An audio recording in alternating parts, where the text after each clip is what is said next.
Bien. Bonjour tout le monde, donc séance du dimanche 26 mars 2023. Donc séance sur la division euclidienne, critères de divisibilité. Donc on fera une série d'exercices. Alors je commence par juste une petite fiche. Je vous laisse découvrir ceci. Donc alors d'abord je vais commencer comme ceci. D'abord les critères de divisibilité. Un nombre est divisible par 2 si son chiffre des unités est 0, 2, 4, 6, 8. Lorsque vous avez un nombre, il s'écrit ainsi. Lorsque vous avez un nombre, il s'écrit ainsi. Je prends par exemple le nombre 7854. Le chiffre des unités, c'est 4. Le chiffre des dizaines, c'est 5. Le chiffre des centaines, c'est 8. Et le chiffre des milliers, c'est 7. Vous m'arrêtez si vous ne comprenez pas. D'accord? Ça va jusque-là? Oui. Très bien. Alors ici, on me dit un nombre est divisible par 2 si son chiffre des unités, c'est son chiffre terminal, c'est soit 0, soit 2, soit 4, soit 6, soit 8. Par exemple, si j'écris 757, est-ce que ce nombre est divisible par 2? Non. Non, pourquoi? Parce que ça se finit pas ni par un 0, ni par un 2, ni par un 4, ni par un 6, ni par un 8. Est-ce que ce nombre est divisible par 2? Oui. Oui, très bien. Maintenant, on passe au deuxième critère. Un nombre est divisible. Monsieur. Oui. Mais c'est pas par un nombre pair 2. Oui, mais 2, 4, 6, 8, c'est des nombres pairs. Mais ça peut être aussi après, genre 10, 12, 14, 16. Non, on parle de chiffres là. Des chiffres, ok. On parle de chiffres des unités, n'est-ce pas? Forcément, si le chiffre des unités est soit 0, soit 2, soit 4, soit 6, soit 8, tu as raison, c'est que le nombre est bien sûr un nombre pair. Et puis de toute façon, 10, ça se finit par un 0, Neil. Non, on parle de chiffres. Je ne parle pas de nombre. Un nombre est divisible par 2 si son chiffre des unités, peu importe ce qui est là, le chiffre des unités, c'est celui-là. C'est le dernier. C'est soit 0, soit 2, soit 4, soit 6, soit 8. Ces nombres-là, tous ces nombres-là qui finissent comme ça, sont divisibles par 2. OK? Monsieur, Maintenant, oui? est-ce que je pourrais expliquer celui divisible par 3 qu'on a pris? Attendez, je n'ai pas fini. Nel, est-ce que tu veux juste suivre le déroulement du cours? Hein? D'accord. Alors, un nombre est divisible par 5 si son chiffre des unités est soit 0, soit 5. Si j'écris 748, ce nombre n'est pas divisible par 5. Si j'écris 1150, ce nombre est divisible par 5. Si j'écris 745, ce nombre est divisible par 5. Est-ce que ça va? Oui. Très bien. Donc, un nombre est divisible par 5 si son chiffre des unités est soit 0, soit 5. Maintenant, un nombre est divisible par 10. C'est très facile. Si son chiffre des unités est un 0. 0. C'est-à-dire que si j'écris 88 070, ce nombre-là est nécessairement divisible par 10. Si j'écris 12 000, ce nombre-là est nécessairement divisible par 10. J'écris 11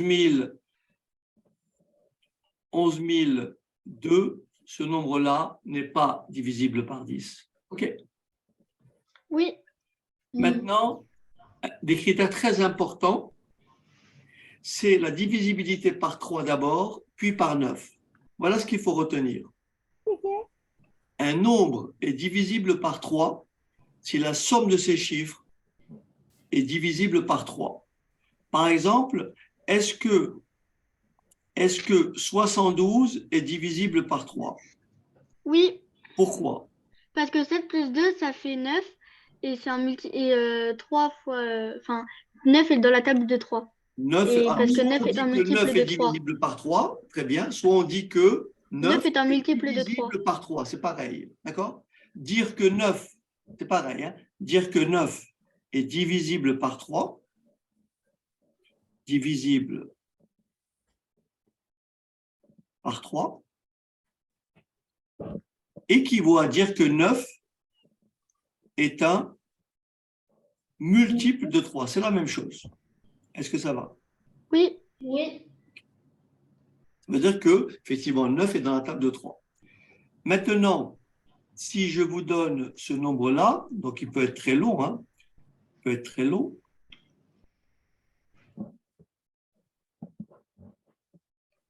Est-ce que ce nombre-là est divisible par 3?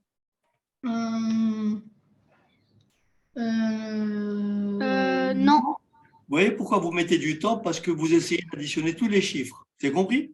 Oui. Oui, Il y a une méthode beaucoup plus rapide. Je vous montre c'est comment. calculé astucieusement. Voilà, je vais vous montrer comment. En fait, vous prenez par paquet de 2. Vous dites 1 plus 2. Ça fait combien? Ça fait 3. Est-ce que c'est divisible par 3? Non. Oui, Oui, donc bah j'élimine. si. Après, 3, c'est 7 plus divisible par 2. 3. 7 plus 2, ça fait combien? 7 plus 2, ça fait 9.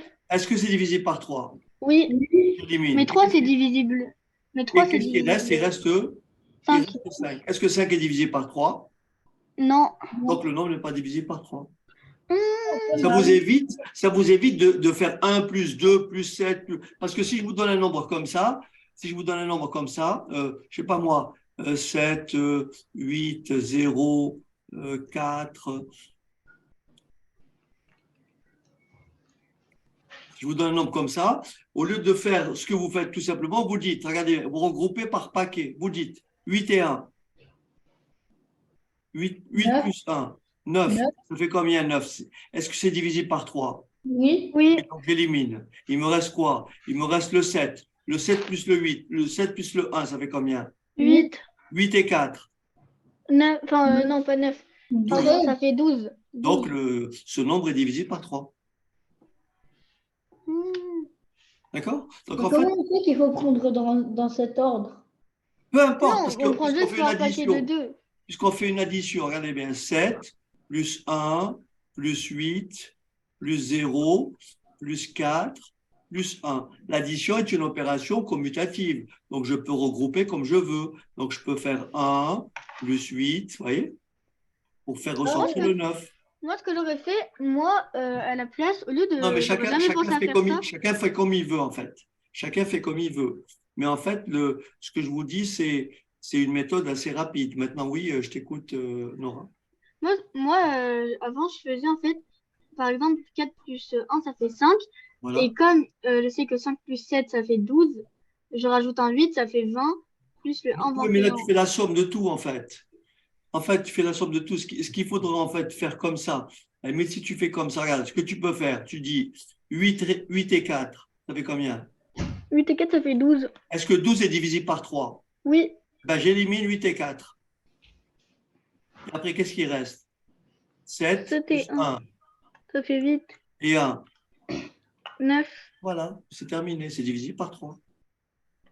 Je crois que c'est bien plus pratique. OK, c'est une astuce. OK. Maintenant, un nombre est divisible par 9, pareil, si la somme de ses chiffres est divisible par 9. Est-ce que c'est bon? Oui, Ça veut dire que si j'écris 2400,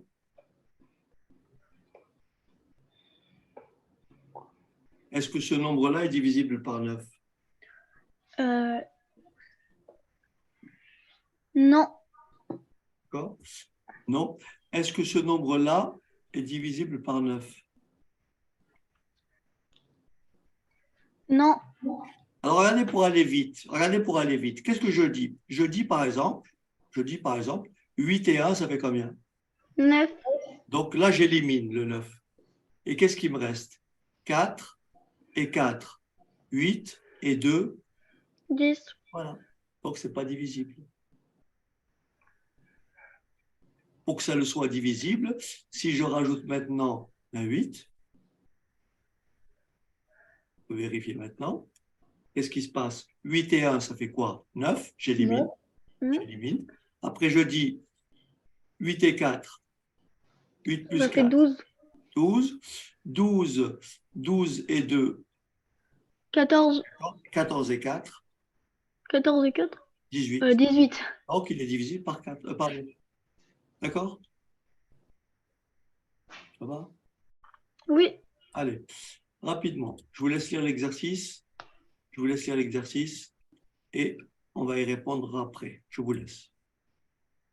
Il me manque une définition. Il faut que je vous explique ce qu'est une division euclidienne, à ne pas confondre avec une division décimale.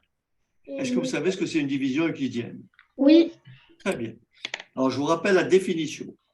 La division euclidienne est une opération mathématique qui permet de diviser deux nombres entiers. Elle consiste à trouver le quotient et le reste de la division d'un nombre appelé dividende par un autre nombre appelé diviseur. Ça veut dire que si je pose ma division ainsi, alors si je pose ma division ainsi, donc là j'ai mon dividende petit a, là j'ai mon diviseur petit b, là j'ai le quotient q et là j'ai le reste r. Donc je relis ma définition, elle consiste à trouver le quotient et le reste de la division d'un nombre. Ce nombre-là, on l'appelle le dividende et le nombre b, on l'appelle le diviseur. Donc la division euclidienne de a par b avec b différent de 0. N'oubliez jamais que b, on ne peut pas diviser un nombre par 0. D'accord? Oui. Bien sûr, la division euclidienne est telle que, regardez bien, j'ai bien a égale, vous voyez, le a, le dividende, est égal au diviseur que multiplie le quotient plus le reste. Mais attention, le reste est toujours strictement plus petit que le diviseur. On n'aura jamais un reste supérieur au diviseur. Donc le R est toujours strictement plus petit que le diviseur. Et bien sûr, R sera toujours plus grand ou égal à 0. Par exemple, si j'effectue la division euclidienne de 22 par 4, ça me fait quoi? 22 est égal à combien? La division de 22 par 4 est égale au diviseur 4 que multiplie 5 plus 2. Ce qui veut dire que le dividende, c'est 22, le diviseur, c'est 4, le quotient, c'est 5, et le reste, c'est 2. Je peux poser ma division si je veux, et j'écris ainsi, 22 divisé par 4, il y va 5 fois, 5 fois 4, 20, que je retire à 22, et il me reste 2. Est-ce que ça va? Oui. Voilà. Donc ça, il fallait que je donne la définition avant de vous laisser faire l'exercice.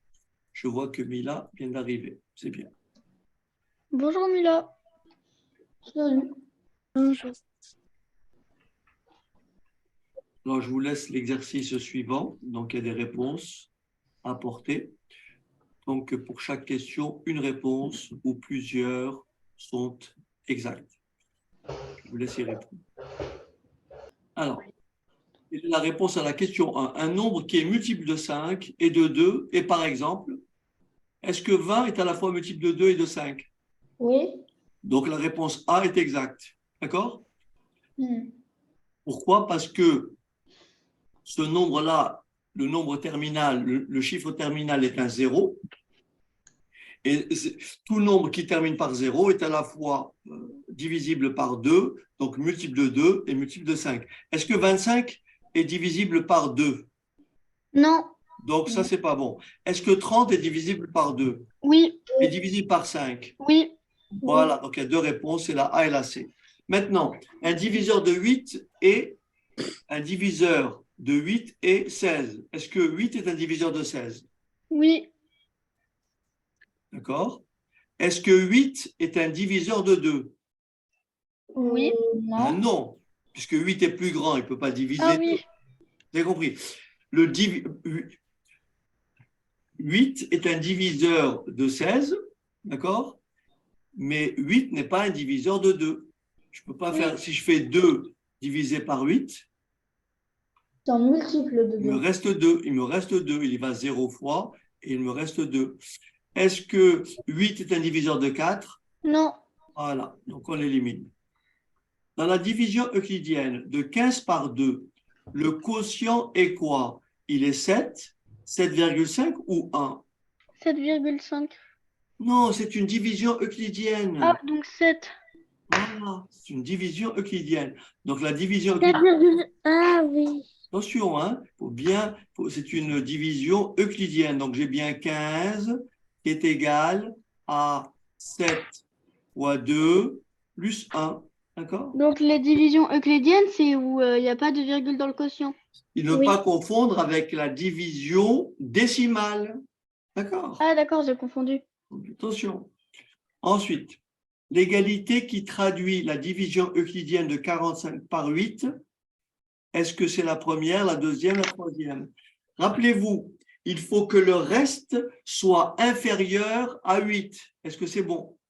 Puisque le diviseur, c'est 8. Est-ce que le reste ici est inférieur à 8? Oui, Est-ce que le reste ici est inférieur à 8? oui. Non, c'est un nombre négatif. Ah oui, donc non. Le reste doit être positif ou nul. Attention. Est-ce que le reste ici est inférieur à 8? Non. Voilà. Donc, ça, c'est une mauvaise réponse. Et ça, c'est une mauvaise réponse. La seule bonne réponse, c'est la A. Est-ce que ça va? Et puis aussi, c'est parce que 5 fois 8 égale 40 et plus 5, ça fait 45. Voilà. Parce que c'est le quotient plus diviseur, enfin fois le diviseur plus Le le reste. diviseur, c'est 8. Et le quotient, c'est 5. Le quotient, c'est 5. Et le reste, c'est 5. Ça va? Oui, OK. Alors, pour le 1er mai, Armelle a récolté 28 brins de muguet. Elle souhaite les vendre par bouquet de 3 brins. Elle peut ainsi faire combien de bouquets? elle peut en faire 9. Pourquoi 9? Parce qu'on pose l'opération 28, n'est-ce pas? Oui, 28 divisé par combien? 3. Par 3. Ça fait 3 fois 9 et il va lui rester combien? Un brin. Ça va. Donc, elle peut faire 9 bouquets. Oui. Eh bien. 10 porte-clés identiques coûtent 20 euros. Un porte-clés coûte combien? 2 euros. Excellent. On fait la division de 20 par 10 et ça me fait 2 euros. Donc, les mauvaises réponses.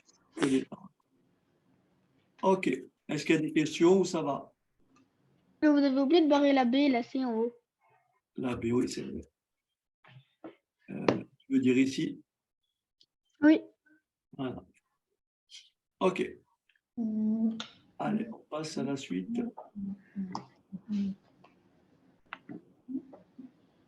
Alors, je vous laisse lire l'énoncé et on va y répondre dans 2 minutes.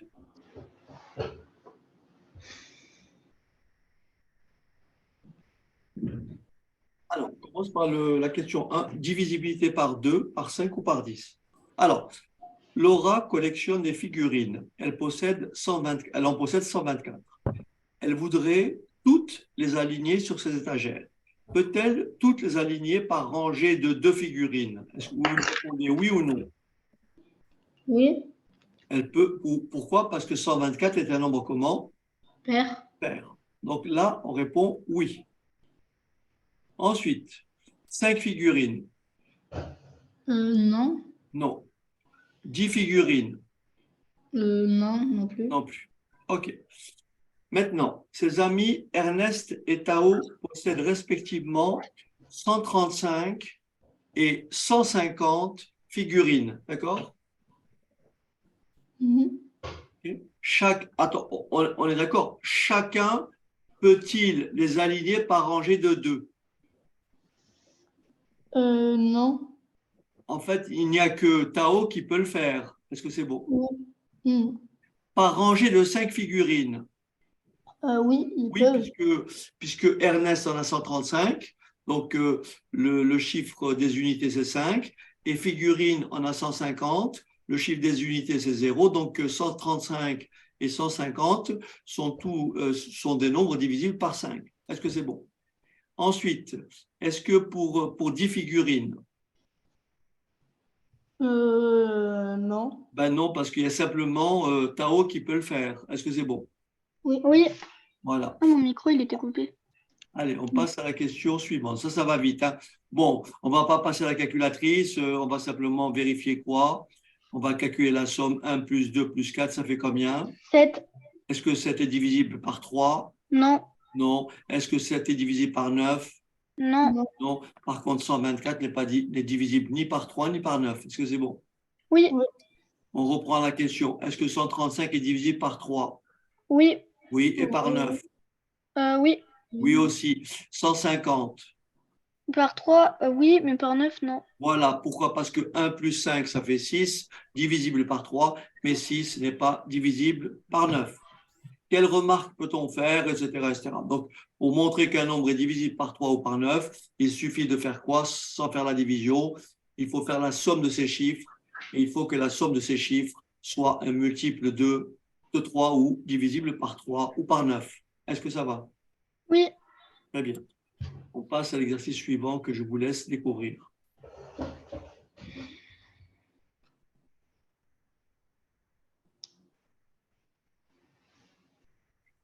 Si cinq amis mangent au restaurant et désirent partager équitablement la note de 73 euros, d'accord?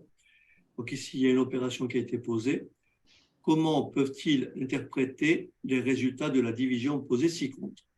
Donc on a effectué la division de 73 par 5.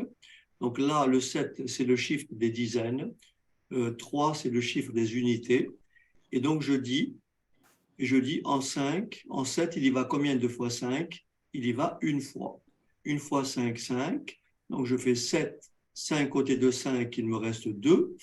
J'abaisse le chiffre suivant qui est 3. Et je dis en 23, il y va combien de fois 5? Il y va 4 fois. 4 fois 5, 20, que je retire 23, et il me reste 3. Donc en fait, la première question, comment on peut interpréter les résultats de la division posée? Est-ce que vous êtes d'accord avec moi que la division posée nous indique que chacun des amis, ils doivent chacun payer déjà 14 euros. Est-ce que c'est bon? Oui. Ça, c'est 14 euros. Mais en payant 14 euros, en fait, vous avez compris, si je pose ma division euclidienne, si je pose l'écriture de ma division euclidienne, j'ai bien quoi en fait? J'ai 73, n'est-ce pas? 73 est égal à 5 fois 14 plus 3. D'accord? Donc, chacun déjà doit payer 14 euros. Est-ce que c'est bon? Oui. Mais en payant 14 euros, il y a un reste à 3 euros à payer. D'où la suite de l'exercice. On cherche le prix exact, si possible, que chacun doit payer. Ma question est la suivante. Petit a, combien de dixièmes d'euros y a-t-il dans 3 euros? Il y en a 6. Ah, non. Combien de dixièmes d'euros y a-t-il dans 3 euros? 30. Il y a 30 dixièmes. 30 dixièmes. Ah, moi j'ai cru que c'était 3 Centième, non? centimes. Pourquoi 6? Combien de dixièmes d'euros y a-t-il dans 3 euros? Parce qu'en fait, moi je me suis mis en tête que 3 euros c'était Si 3 je fais centimes. 30 dixièmes d'euros, 30 divisé par 10, je trouve bien 3. On est d'accord? Oui. Voilà. Donc, en fait, les 3 euros, je les ai transformés en 30 dixièmes. Est-ce que ça va? Oui. Et donc, combien chacun des amis doivent-ils payer de dixièmes? Ben, chacun des amis va payer combien? 30 dixièmes divisé par combien? Par 5. 5. Et il Ça est fait 6 dixièmes. 6 dixièmes. Est-ce que ça va? Oui, Moi, j'ai mis, ils allaient payer 5 dixièmes. 6 dixièmes. D'accord? parce que 5 fois 6, ça fait 30. Donc, combien chacun des amis doit, donc chacun des amis doit payer en plus 6 dixièmes d'euros. Combien en reste-t-il à répartir? Recopier, compléter la division. Et donc ici, vous avez compris comment on complète la division. Ben, on rajoute un 0, On met une virgule après le, après le 4. virgule, et il y va donc 6 fois. Reste 0. 30. Et donc, chacun des convives va payer 14 euros et 60 comment? Centimes. Est-ce que ça va? Oui, 14,60 euros, ils vont payer chacun. C'est bon? oui. Ok. Alors,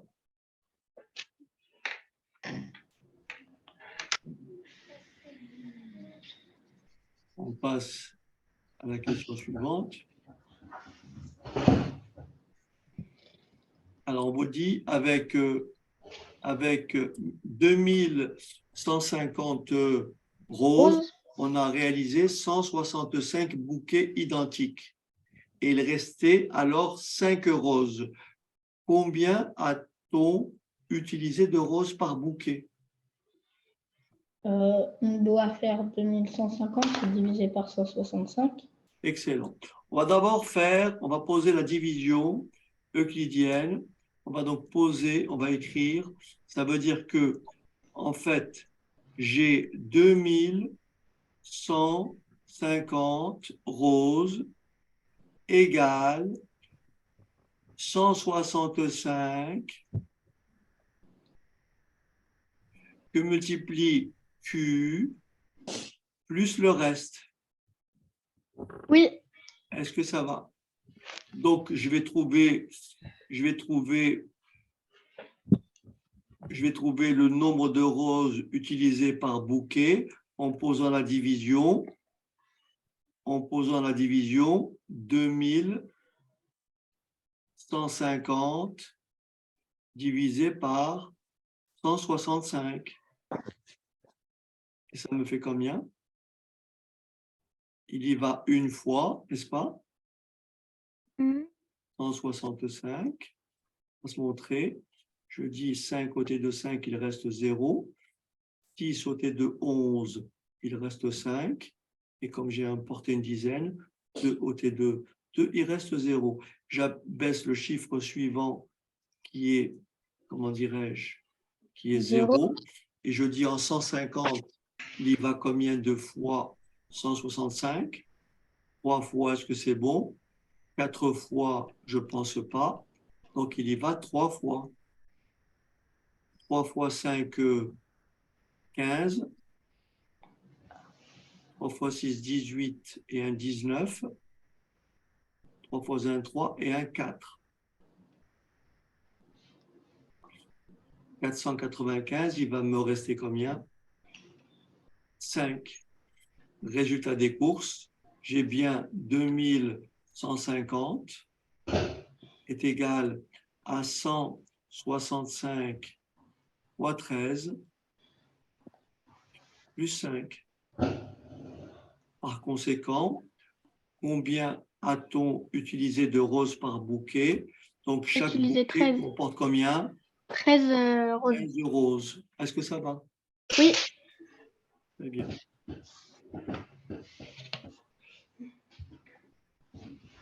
Alors,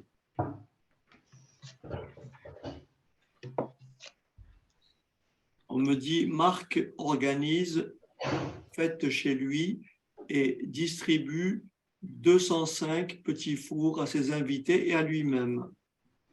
Chacun mange 4 petits fours et il en reste 9. Combien d'amis Marc a-t-il invité? Je peux aussi poser ma division euclidienne, n'est-ce pas? oui, Je vais écrire quoi? 205, n'est-ce pas? oui. 205. Alors, ils ont été distribués, donc le diviseur c'est B, mais j'ai mes quotients, donc chacun mange 4 petits Quatre. fours. Donc Et ça le reste, fait c'est 9. 4 fois le diviseur, plus le reste. Oui, Et 9, c'est le nombre d'amis invités. Est-ce que c'est bon? Donc ça Oui. me fait 4b. Donc ça me fait tout simplement, si je divise 205 par 4,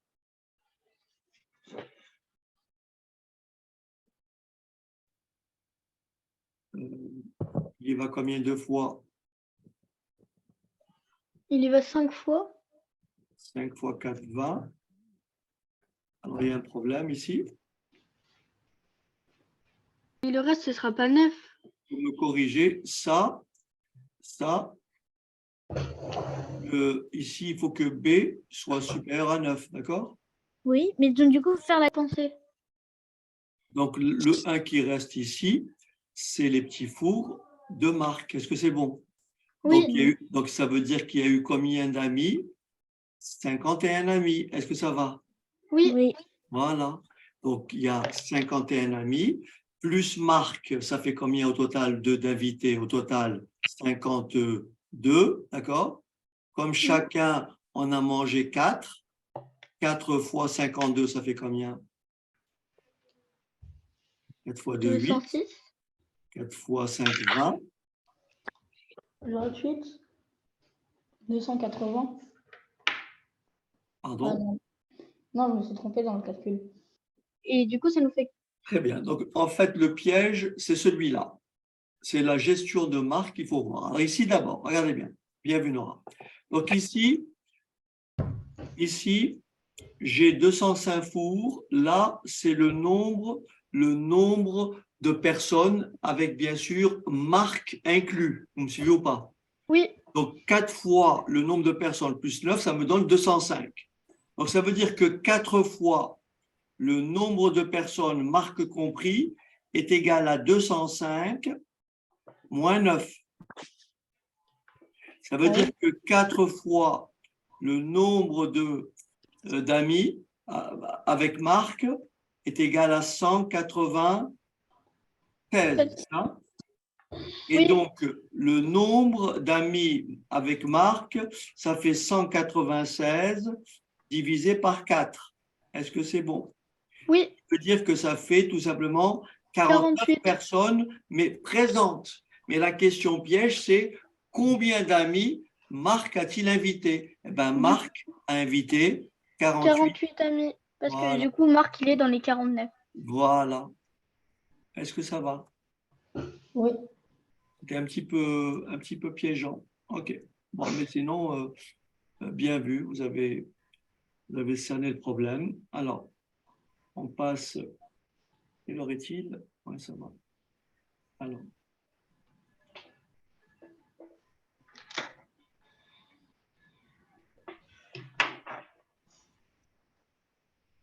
Bon, là, on ne va pas faire ça. Je pense que c'est facile. Hein, d'accord? Poser l'opération, on sait le faire. Hein, d'accord? Oui. Ça, c'est pas compliqué. Je regarde juste après. Ah oui, là, par contre, voilà. Là, je vais vous laisser. Donc ici, on me dit Léo a écrit quelques résultats de la table de multiplication de 37. Donc elles sont là. Utilisez cette table de multiplication pour effectuer la division euclidienne de tout ça. Je vous laisse. Alors ici, donc on me dit utilisez cette table de multiplication pour effectuer les divisions euclidiennes. Regardez bien. Voilà ce qu'on va faire. Je vais poser donc ma première division euclidienne. Je la pose. Voilà. J'écris 2648 divisé par 37.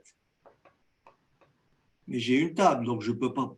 Je prends forcément 3 chiffres et je regarde dans ma table le plus proche de 264 fois 37. Est-ce que ça c'est possible? Oui. Ben non. 296. Ah oui, mais il y en a un autre qui est juste. Donc il y va 7 fois, c'est celui-là qui est bon. D'accord? Oui. Il y va 7 fois. J'utilise ma table. 7 fois 37, ça fait combien?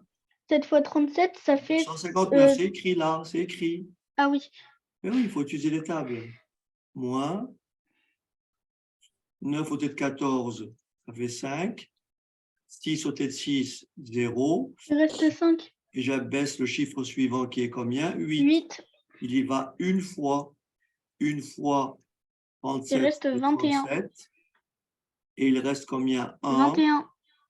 21. Par conséquent, je pose mon écriture, je pose ma division euclidienne, j'ai 2648 est tout simplement égal à combien?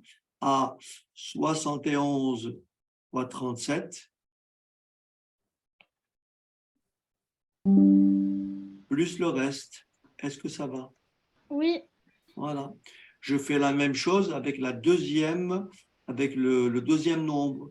Donc, je pose mon opération et ça me fait donc ici 1854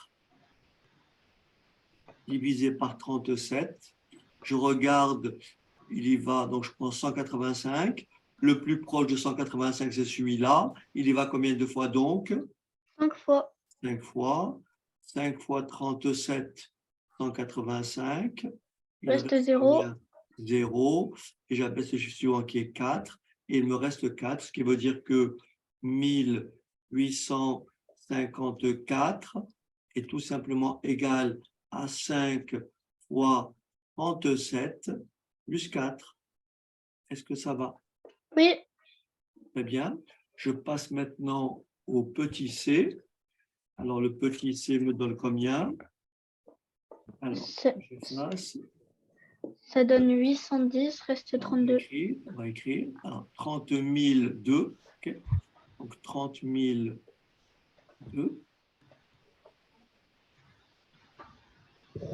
Okay. Je prends trois chiffres, 300. Le plus proche de 300, ça C'est ne peut être, 296. ça ne peut être que 8, d'accord? Donc ici, il va 8 fois, c'est bon? Il va donc 8 fois. Il va 8 fois. 8 fois 37, je lis 296, 96. très Donc bien. reste 4. Voilà, il reste 4.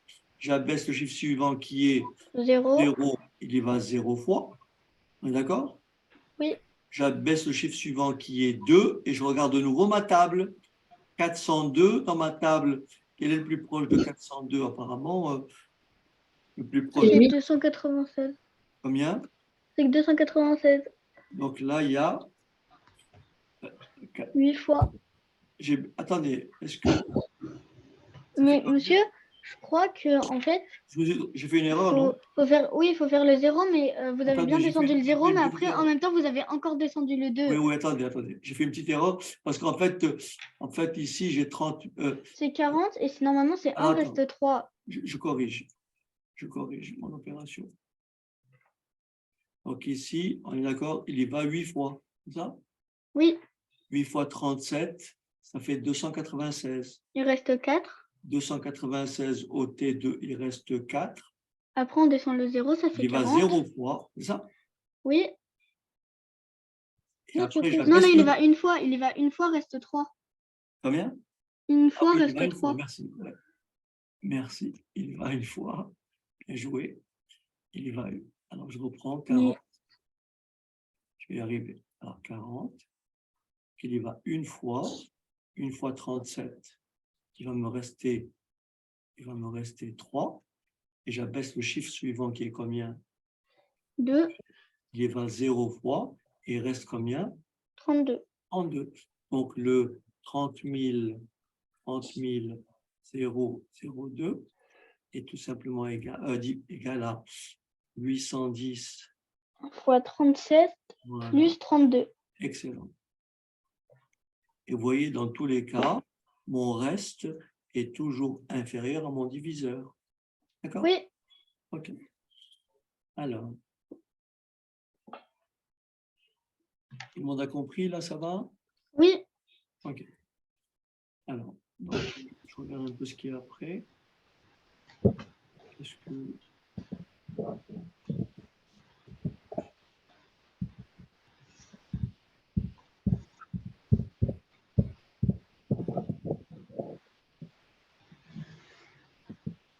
Donc là, je vous le dis tout de suite, lorsque vous posez cette division de 65 par 12, d'accord?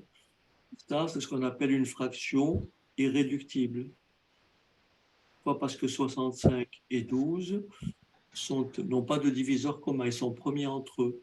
Et si vous faites la division de 65 par 12, il y va, je pense, 10, 65 divisé par 12. Voilà, 65 divisé, non. 65 divisé par 12. Voilà, il y va. Ça fait 5,41 et la division ne se termine pas. On a ce qu'on appelle une suite de décimales illimitées. Alors la question, est-ce qu'il est possible de partager une corde de 65 mètres en 12 morceaux identiques? La réponse est comment? Non. Voilà. La réponse est non. Je crois Ok. que ça donne 5, Voilà. ah, vous l'avez écrit. On ne trouve pas de nombre entier en fait. Parce que 65 sur 12, je vous rappelle, c'est une fraction, vous l'apprendrez plus tard, c'est un rationnel. Donc là, je ne vais pas le faire, celui-là, parce que. Voilà. On le fait? Remarque qu'on peut le faire celui-là, allez, je vous laisse. Sans poser la division, allez, je vous laisse. Donc ici, ça fait combien? Alors, 12,6 divisé par 7, vous me suivez ou pas? On me donne ici 126 divisé par 7, ça fait 18. Donc 12,6 divisé par 7, je décale Ça fait 1,8. Ça fait 1,8. Est-ce que c'est bon? Oui. Maintenant, 1260 divisé par 7. 180. 180. Excellent. Et enfin, attention, 0,126 divisé par 7. Ça fait 0,18. Non. 0,18. Voilà, 0,018. Ah. Ah ouais. Bon, je vais vous poser. Ah oui, parce que c'est. Ça va, tout le monde a compris, c'est bon? Ok. Oui, il a fait tout Alors, ça. dernier casse-tête, jeu de casse-tête. Samuel a-t-il raison? Expliquez. Dans la division euclidienne décimale de 200 par 111, le centième chiffre après la virgule est 8. Est-ce qu'il a raison ou tort? Pas facile comme réponse, attention. C'est pour ça que c'est un jeu casse-tête. Est-ce qu'on peut poser la division? Mais je crois je que l'écoute. j'ai Je pas l'écoute. encore vérifié. Mais Ah. je pense qu'il a raison car le résultat, ça doit être 1,88888. Oui, voilà. Et que ça Oui, s'arrête voilà. pas. Non, Oui, c'est ça. non. Ah, c'est pas ça. Allez, il faut qu'on recherche. Regardez les enfants. Si vous posez l'opération, si vous prenez votre calculatrice, d'accord? Prenez votre calculatrice et posez la division entrée 200, n'est-ce pas? Oui, c'est ça, monsieur. Non, non, 200. Elle est infinie. 200 divisé par 111. C'est parce que la division, elle est infinie. Oui, Mais d'accord. Quand il a dit centième chiffre, je me suis dit. Je vous donne la réponse affichée par ma calculatrice. Ils mettent 200 par 11. Regardez bien. 11. Voilà ce qui est écrit. 1,801. Moi, ils mettent 200 sur 11. Ils mettent pas de réponse. 801, 801, 801 à l'infini. D'accord? C'était donc pour ça. Donc, du coup, il a raison ou il a pas Non, raison? mais attendez, les enfants, attendez. On va faire ça. Voilà, ça continue comme ça. Maintenant, le centième chiffre, ça peut être soit un 8, vous me suivez ou pas? Oui. Soit un 0. 0, soit 1. 1. D'accord. Voilà. Ah, je sais, il faut faire 100 divisé par 3. Excellent. On fait, écoutez-moi bien, c'est bien vu, on fait la division, écoutez-moi bien, on effectue la division, on effectue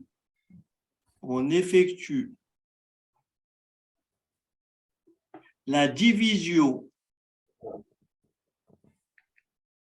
euclidienne on effectue la division euclidienne de 111,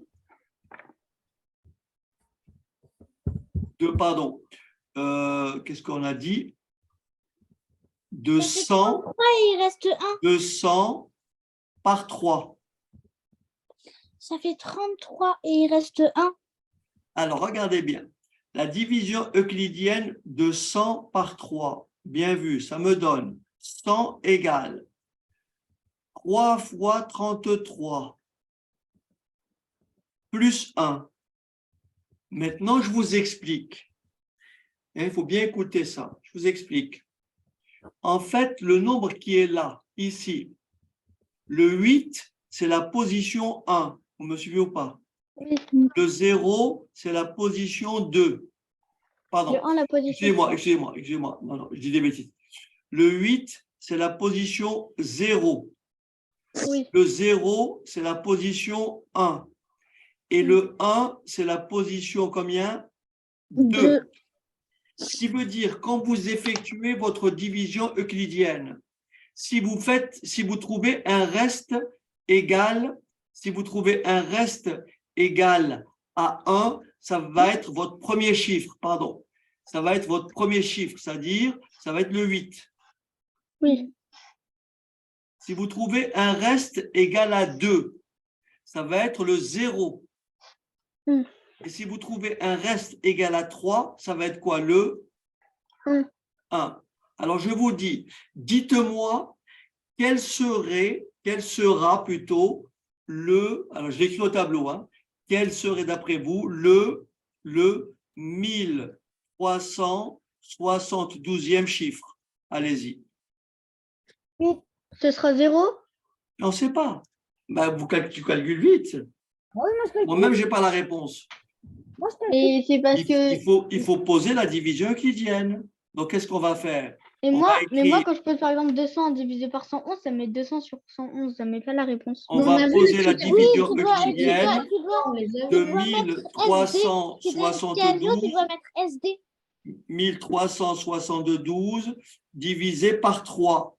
Je pose ma division euclidienne et je trouve 457 fois 3 plus,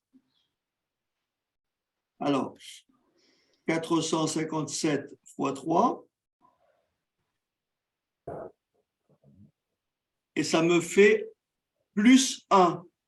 Donc, de nouveau, quel serait le nombre? Quel serait le 1372e chiffre? Ça serait encore un 8. C'est le premier chiffre de la série. Ah oui. Si on m'avait dit, par exemple, je ne sais pas moi, quel serait le 100,